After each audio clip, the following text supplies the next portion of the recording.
పుస్తక దాసోహం చేస్తున్నాడు.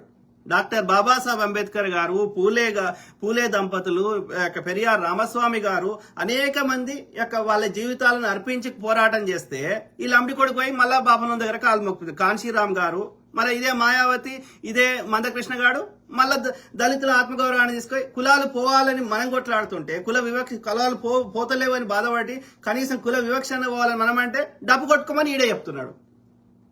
నువ్వు డబ్బు కొట్టుకుంటాడు, వాడు గుళ్ళ పూజ చేస్తాడు, నువ్వు పూజారి కావద్దు.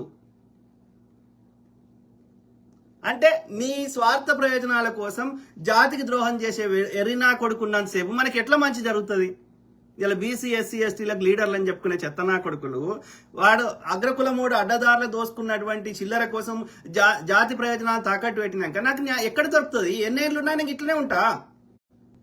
మా తాత డబ్బు కొట్టిండు, ఇంక నేను కొట్టాలి, ఇదే ఉంటది ఇక ఎల్లకాలం.